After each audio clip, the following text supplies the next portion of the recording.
Crecemos en discurso, nos encogemos en realidad. Esta es mi más reciente colaboración en El Economista. Esto es dinero contra realidad. Decía el gran McCraft, si el discurso generara crecimiento, México ya sería potencia mundial. Tenía pendiente darles mi más reciente colaboración en este espacio en el que usted me hace el favor de ver y escuchar las ideas que pongo a su consideración. Pero vamos por partes. En mi colaboración anterior hablé de cómo México ha renunciado a ser potencia mientras se enamora cada vez más del populismo. Hoy los datos confirman que esa renuncia ya no es simbólica, es económica. Recientemente el INEGI puso en cifras lo que muchos sentimos ya en el bolsillo. El PIB del tercer trimestre de 2025 cayó 0.3%, tanto en comparación con el trimestre previo como en el mismo periodo del año pasado.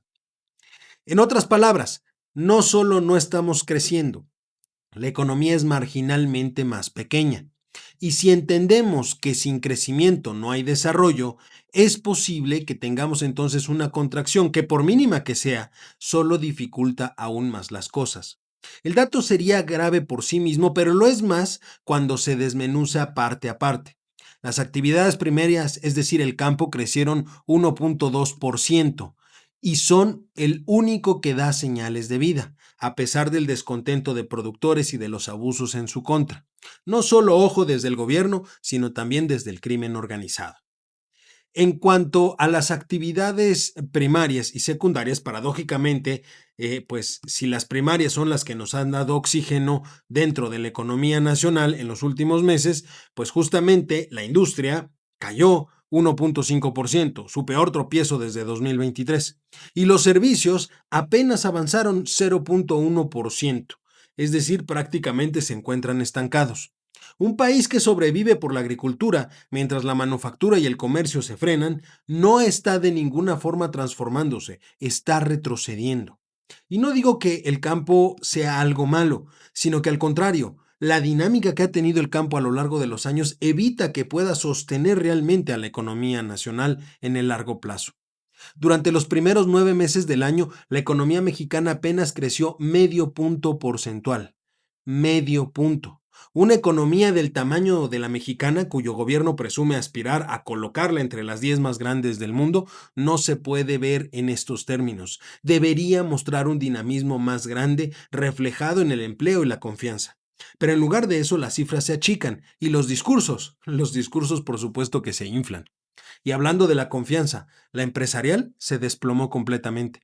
El indicador global de opinión empresarial de confianza cayó a 48 puntos, su nivel más bajo en 8 meses. Y ojo, todos los sectores están por debajo del umbral del optimismo, es decir, debajo de los 50 puntos.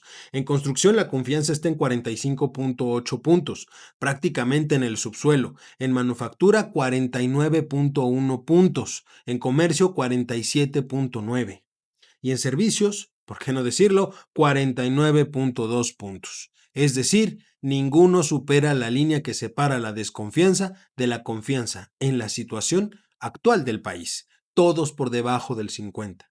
Peor aún, el componente ese que mide si es un buen momento para invertir se hundió a niveles históricos. En manufactura 36.9 puntos, en construcción 19.8 puntos. Cualquier gobierno que entendiera la economía sabría que esto no se traduce en aplausos, sino en advertencias sumamente claras. Pero aquí, en la tierra de los otros datos, la caída de la inversión se convierte en un discurso triunfalista. La forma, solo ellos la entienden. La paradoja mexicana es que la retórica del crecimiento no se sostiene en la realidad productiva de este país. Mientras se celebran obras faraónicas y promesas de bienestar, el aparato económico se está oxidando. No hay incentivos para invertir, las reglas cambian cada semana. Y ojo, los proyectos productivos se sustituyen por subsidios y el gasto público se orienta más al aplauso que a la eficiencia pública. Las consecuencias son claras. El país está quedando sin un motor económico. La industria no despega. Los servicios se están estancando y la agricultura por sí sola no puede cargar con toda la economía nacional.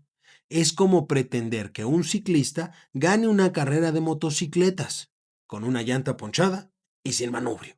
De esa magnitud es la economía mexicana hoy. Y aún así, se insiste en que todo va muy bien. Se habla de estabilidad, de recuperación, de confianza, del famoso Plan México que, ojo, en el papel suena prometedor, pero en la realidad nadie lo ha visto y nadie lo encuentra. Sin embargo, las cifras del INEGI, que son las cifras oficiales y no las de ningún opositor, dicen otra cosa. Dicen que México está estancado y un país que no crece, tarde o temprano empieza a deteriorarse desde adentro. Mientras el mundo ajusta sus estrategias para atraer inversión, mejorar competitividad, elevar productividad y fortalecer instituciones, nosotros, nosotros seguimos atrapados en la ilusión del discurso. Un discurso que promete grandeza, pero oculta la destrucción institucional y el clientelismo del actual régimen.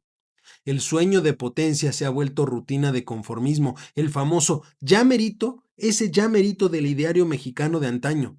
Y si algo muestran los datos de este trimestre es que el país intenta avanzar con los pies atados, mirando el retrovisor y aplaudiendo la inmovilidad. De esta forma, de esta forma seguimos viviendo entre cifras que brillan y bolsillos que no alcanzan. Yo soy Eduardo López y esto fue Dinero contra Realidad.